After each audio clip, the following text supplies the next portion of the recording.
Hello. There you are. Hello. I'm sick. This is my sick voice. I actually wish I had this sick voice all the time because I think it sounds nice. Um, well, you can hear it. Mm. Excuse me. So, proof that I really am sick. So, I wanted to talk a little bit about how I think throughout my creative career, anytime I've had a major project, I've come down sick. When I used to be a performer, I think the majority of my performances were me being sick. So that they were, which I mean, I think it results from the fact that I would practice for weeks and weeks and weeks, and when you're focused and in that mindset of practicing for something, sometimes you become so focused that you forget to take care of your own body. It's certainly happened to me on the Never Let You Down music video. I was sick directing that. I was sick just before American Piano.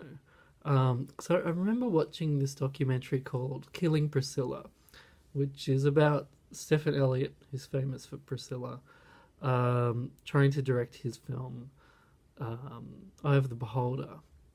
And there's a point where he is so stressed he checks himself into a mental hospital. And I remember at the time thinking, my goodness, that's so dramatic. But then there was a moment when I was so stressed because I think we had 2 weeks to go, and I just could not find a location for American Piano. And my asthma was getting very, very, very bad. I couldn't breathe. I couldn't sleep because usually when I have bad asthma, I can't sleep.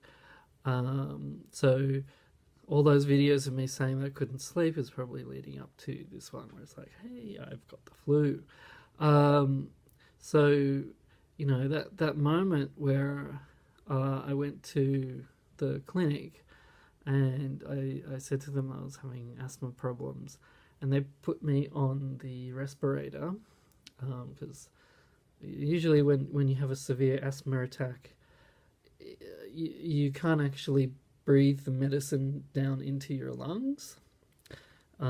So this is where, if I were born 1,000 years ago, I would have died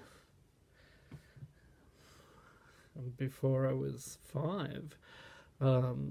So in any case, and I was hooked up to that respirator for about half an hour, and I think it took me maybe 15 minutes to sort of calm down and realize, oh, I'm hyperventilating from the stress. Because making a film is stressful. This is kind of why I wanted to do this this little vlog series, is to show people just how much work goes into a film. Because people who watch films, you're there for an hour or 2 hours, or 3 hours without an intermission. That's another topic. But anyway, you watch it for 2 hours and you don't realize this is often, quite a lot of time of this person, of this team's life that goes into the project. So anyway, I wanted to show this to people for that.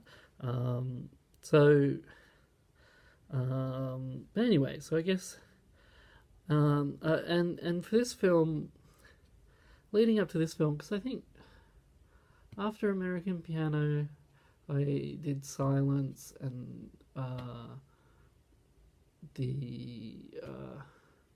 everybody's got to learn sometime music video, and those two projects, I was actually, I wasn't that nervous. I was nervous about directing the rape scene in Silence.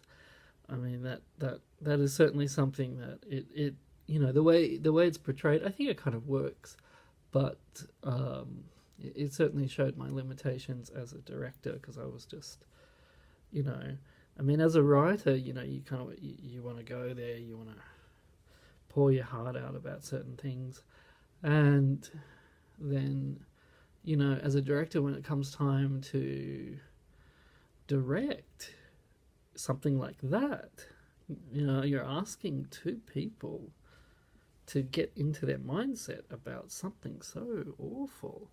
I mean, my goodness, it was embarrassing, and there's going to be, there's going to be an intimate scene in this upcoming film, and I hope that I've learnt from my previous experience that, I think we should all talk about it beforehand and figure out, who's comfortable with what, and, do it that way. In any case, and leading up to this film, I was nervous, but at the same time, there was a calm, because I sort of thought like, I've been through all of this before, so I kind of felt like, this is nothing new, and getting sick before doing something again is nothing new, because it's happened to me throughout my performing career and my filmmaking career. So there is that. So I mean, on the positive side for the movie, the fact that I've gotten sick does show that I care very deeply about this project. So hopefully that will then translate into it being a very good project. But in any case, one of the things that Paul Leeming, who I really look up to, always says is that,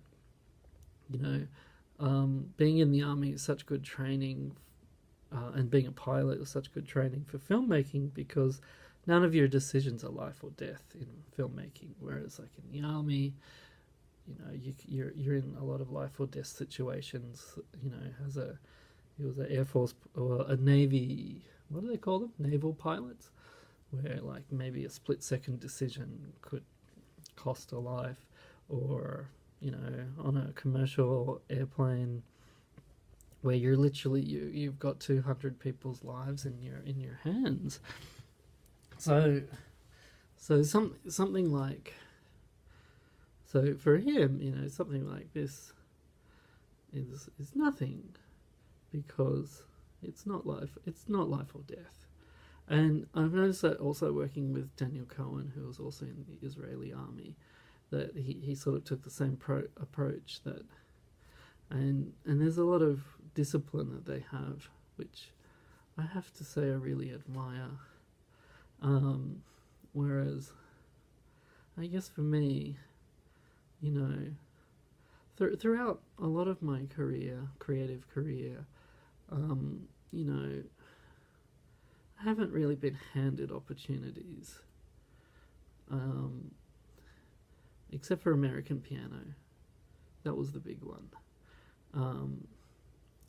But aside from that, generally speaking, what I've managed to do has been because of, my own hard work. So, and the sort of, what's the harm in trying? That's always been my motto. So I think that's why I've managed to keep going. Because really, if you've got a dream, this is what I'm going to say to you now. If you have a dream, what's the harm in trying? You fail, you fail. Then do it again. Fail upwards. Doesn't matter. You know, just do it. Nike tick. Anyway, so thanks for listening, and believe it or not, this is me feeling better. Anyway, okay. Bye for now. Thank you for watching, friends, family, and friends of friends, friends of family. Okay, bye for now.